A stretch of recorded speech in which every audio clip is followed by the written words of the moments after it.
Hi there, this is Joe Simons back again with Retirement Think Tank. In this video, we're going to talk about automating your retirement planning. And this is actually from an article in Investment News by Gregory Crawford, and the title is Making Retirement Planning Automatic. And the little subtitle, which caught my attention, was the government is pushing for greater use of annuities. Now in this article, they talk about three issues that is kind of forcing automation talks within the government and policymakers. And one is pretty obvious, that Americans, including baby boomers and retirees and soon-to-be retirees, are just not saving enough. And so one issue that they are talking about creating, and the Obama administration is talking about this right now, is creating some kind of automatic individual retirement account that would feature like a 3% automatic default contribution rate. So kind of like some of you who are fortunate enough to have 401ks, where 3, 5, whatever the number percentage comes right out of your paycheck into one of these retirement savings accounts. Same thing would happen here. I don't think they'll ever be able to make this where it's completely mandatory and they could force it on people, but shoot, if they can just get a big chunk of Americans doing this and just automatically saving, that would really be a big and positive thing.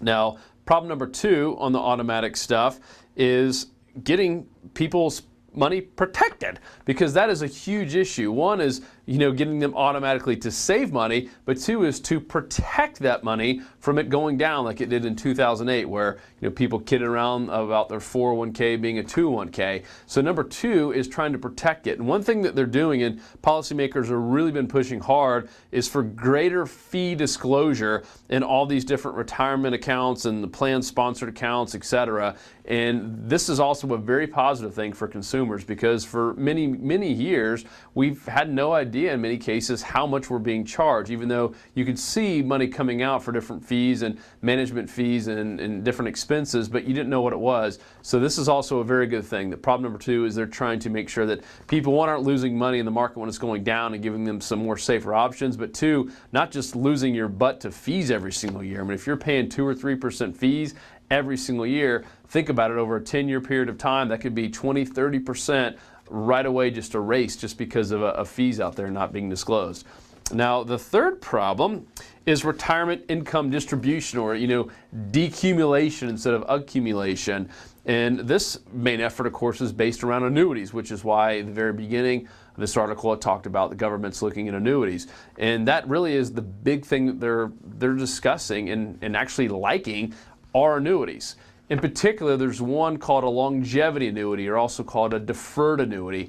And it's kind of like a blend between a SPIA, like an immediate annuity, and a fixed index annuity, where you're taking the two together, putting money in, and instead of getting income right away like you would in an immediate annuity, you're going to defer it like a deferred annuity, is why it's called that. And then over time, 5, 7, 10 years, whatever your time frame is, then you're going to turn on income and it'll shoot out just like a pension would, some kind of guaranteed minimum lifetime income stream for as long as you live, or possibly even your spouse. So pretty neat that policyholders and the government are looking hard at annuities, and they do like these longevity/deferred annuities. Now, one idea that's been thrown out there, according to this article, is the IRS is talking about eliminating the required minimum distribution on qualified money inside of these annuities. So right now, for those of you who don't know that, if you own qualified money inside of an annuity, you are forced, just like you are with all the qualified money, to, unless it's a Roth, of course, to take out a certain percentage based on your age to really pay taxes. Is how the government's getting their money back. And so there is some talk about completely getting rid of that, which is really interesting.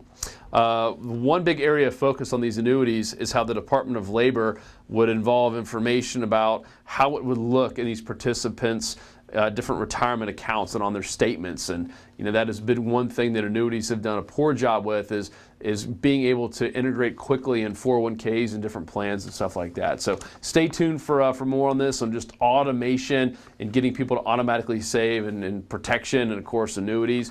And make sure to visit the website www.retirementthinktank.com.